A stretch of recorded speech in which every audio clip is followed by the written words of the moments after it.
Ja, wie merkst du das, dass in deiner Partnerschaft, also ich spreche jetzt über Intimpartnerschaften, etwas nicht passt?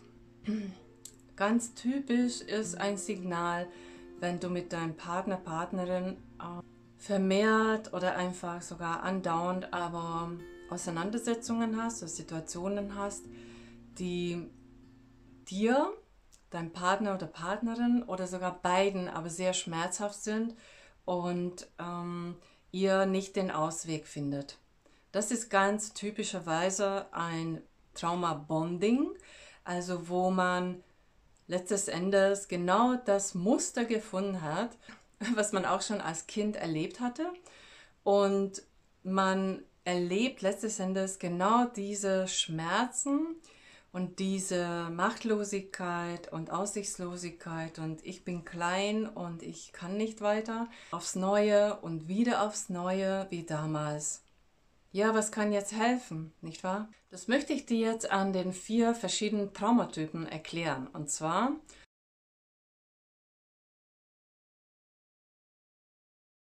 lass uns gleich nochmal am Anfang sagen, dass durch, unser, durch unsere Erfahrungen damals letztes Endes diese Verhaltensweisen entwickelt haben, um zu überleben. Wir haben es gelernt, dass Beziehungen oder auch Beziehungen, die halt Nähe bedeuten, zum Teil Gefahr sind, weil wir nie wissen, wie es sozusagen kommt, was ich in dieser nahen Beziehung erfahren kann und wann ich vielleicht wieder verlassen werde oder wann mir wehgetan wird oder ja, dass mir solche Dinge passieren, die eben in der Kindheit. Und das verursachte, dass wir in unseren Beziehungen, in Jugend und jetzt gerade auch noch im Erwachsenenalter, entweder noch primär gesteuert durch diese Überlebensstrategien agieren oder etwas vielleicht abgeschwächt, aber auf jeden Fall noch mit erkenntlichen Mustern, die uns natürlich immer wieder Probleme dann aufwerfen, weil die heutigen Beziehungen sind ja Erwachsenenbeziehungen und bedarfen auch nicht das Überleben. Und dementsprechend wird ja ein ganz anderes Verhalten nicht nur erwartet, aber es ist ja hilfreich, wenn wir ein anderes Verhalten an den Tag legen, sowohl uns gegenüber als auch den anderen gegenüber. Und bevor wir das nicht erlernen und nicht transparent erkennen, warum sind denn diese Probleme überhaupt da und ich nicht auch mich selbst studiere und meine Familiengeschichte und Familienstruktur studiere und nicht sehen kann, wie das alles zustande kam und was ist mein Part, was ist mein Teil in diesen Auseinandersetzungen und Probleme, wird höchstwahrscheinlich alles so bleiben, wie bis heute war.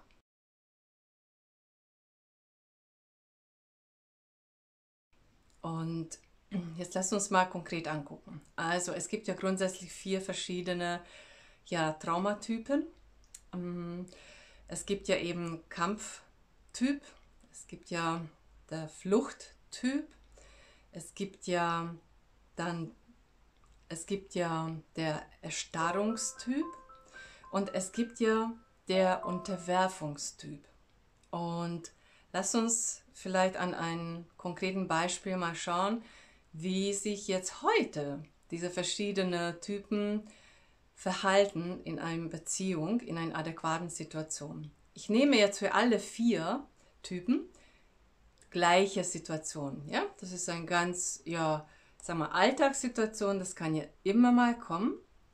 Und dann kannst du sehr gut vergleichen und vielleicht auch dich selbst erkennen, nach welchem Schemata sozusagen agierst du heute?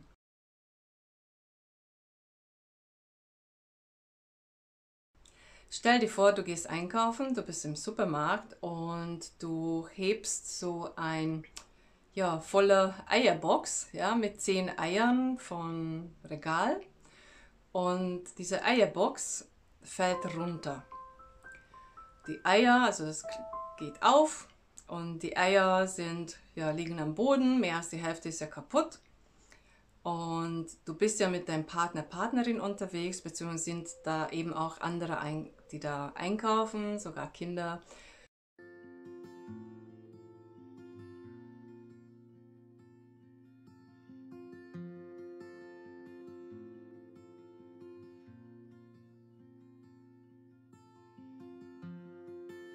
Ab dieser Folge darf ich dir jetzt eine weitere Hauptdarsteller vorstellen. Du kennst ja bis jetzt unser klein traumatisierter innere Kind, Träumi, nicht wahr? Und du kennst ja auch Chitta, das ist unser heutiges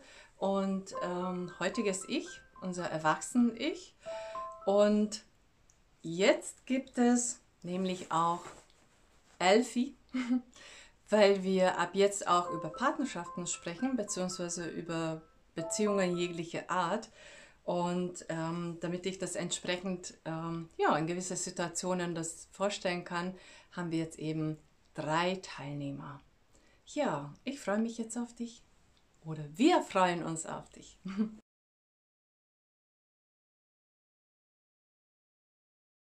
Und lass uns eben mit dem Kampftypen beginnen. Du bist jetzt jemand, wo ja durch die Traumata, was du erlebt hattest, Überwältigungsstrategie oder Überlebensstrategie, Kampftraumatyp entwickelt hast. Und jetzt kannst du dir vorstellen, dass du zum Beispiel kleine Träume bist, ja?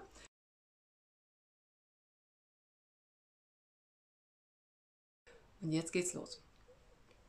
Du bist der heutige oder die heutige, ja, auf jeden Fall mit deinem traumatisierten innerer Ich und inneres Kind, mit deinen heutigen Muster und Gedanken, Prägungen, und du hast gerade diese Eier eben fallen lassen.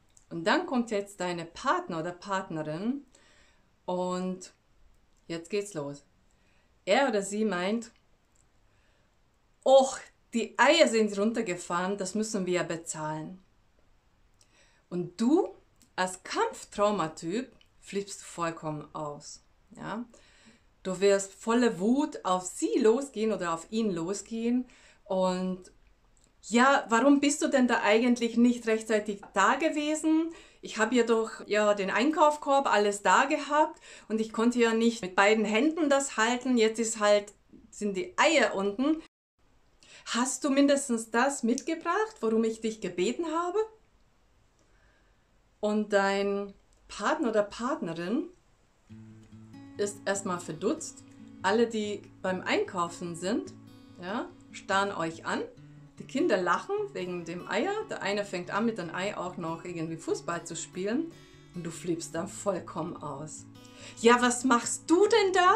Du solltest eigentlich nicht bei deinen Eltern bleiben oder bei deiner Mutter mit dem Ei. Und dann auch nochmal zu deinem Freund oder Freundin. Ja, jetzt mach das mal alles zusammen und räume das mal weg. Oder hol einfach jemanden, damit der Boden wieder sauber gemacht werden kann.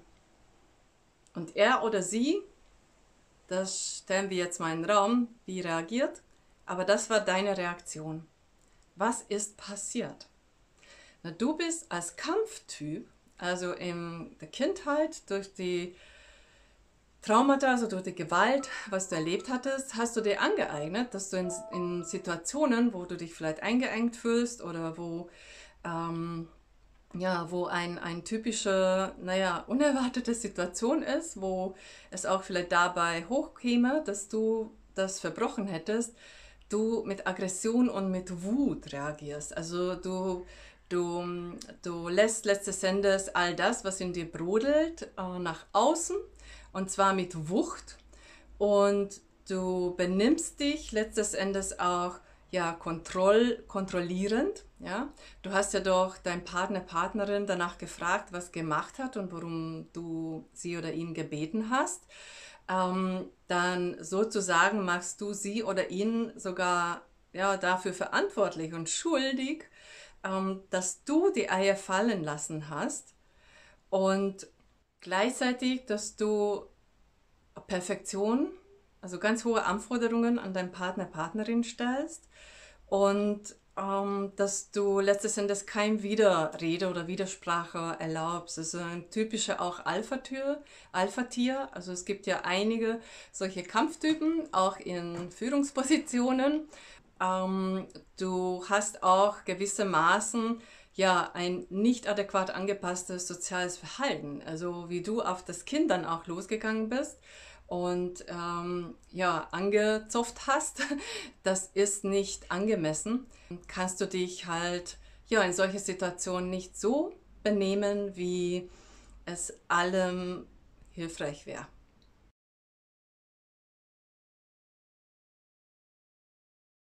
So, was passiert, wenn du zum Fluchttraumatyp gehörst? Dann folgendes, ne? Wieder gleiche Situation.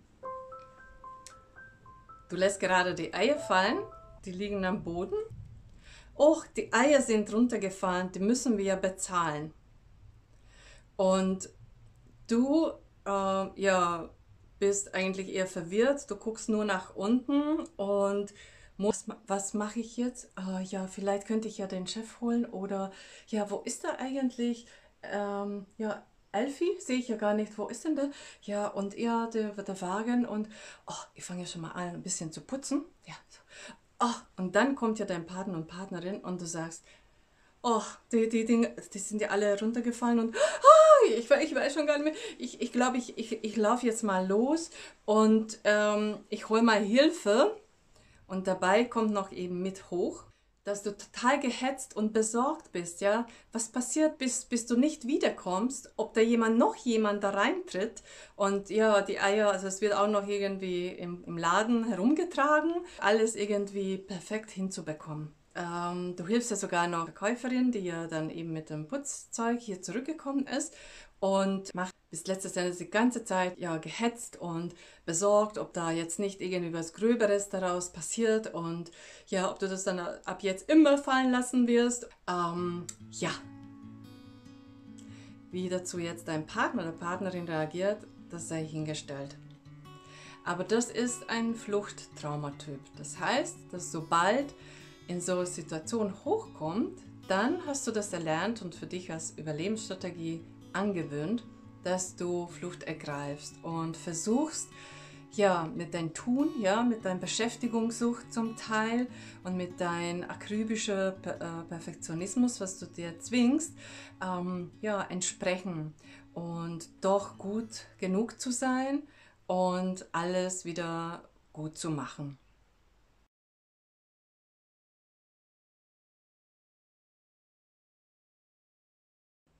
Ja, wenn du zum Erstarrungstraumatyp gehörst, dann verhältst du dich womöglich so. Also, die Eier liegen ja schon am Boden und das hat einen riesen Krach gemacht und guckst herum und versuchst du, das alles irgendwie zu tarnen, ja, sogar, dass du deinen Einkaufskorb ein bisschen über die Eier schiebst und dann kommt dein Partner und Partnerin und sagt genau das Gleiche. Och, die Eier sind runtergefallen, die müssen wir ja bezahlen.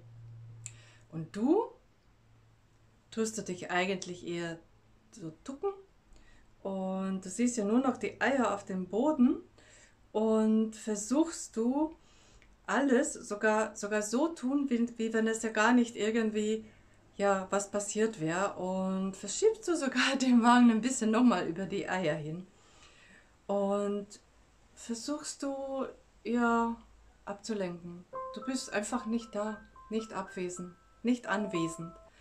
Und dein Partner, oder Partnerin, ja, schiebt dann den Korb noch weiter vor und dann sind halt die Eier da. Und du gehst in ein benachbarte Regal schon rein und versuchst so nach etwas zu suchen. Ja, das ist ein typisches Verhalten von Erstarrungstyp, also eher dissoziativ im Sinne, ich will nicht wahrhaben und wahrnehmen, was ich ja eben sehe oder was passiert ist. und versuche alles eher so, ja, Heimlichtuerei ist ja dann dabei, also irgendwie alles zu tarnen oder alles irgendwie so, ne, wie wenn nichts passiert wäre. Und ist auch typisch, dass man ja häufig in ein eigenes Gefühl und ja, Lebenswelt letztes Endes flüchtet. Also man ist ja gar nicht richtig da.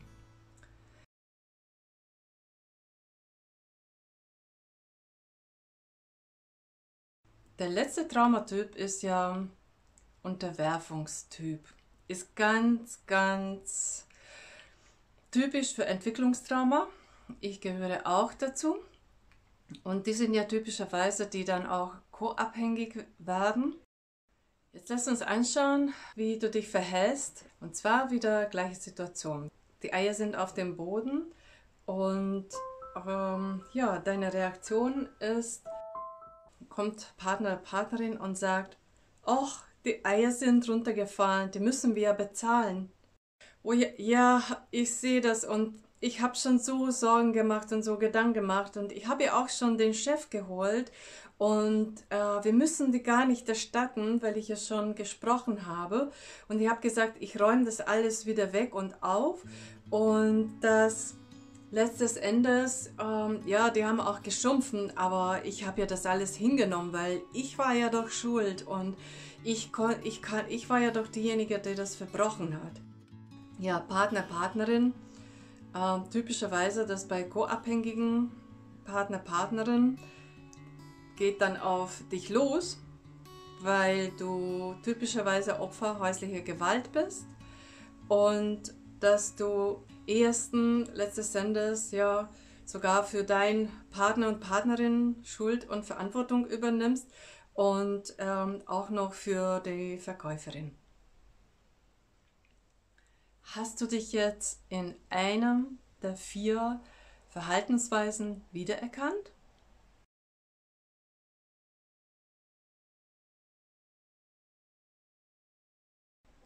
Kunterbunter wird es natürlich, wenn die verschiedenen Traumatypen, die ich jetzt dargelegt habe, aufeinandertreffen. Also wo dein Partner und Partnerin nicht aus einer intakten Familie kommt, sondern auch aus einer dysfunktionaler, missbräuchlicher Familie und selbst solche Strukturen und Verhaltensweisen mitbringt. Aber darüber dann eben in einem anderen Video.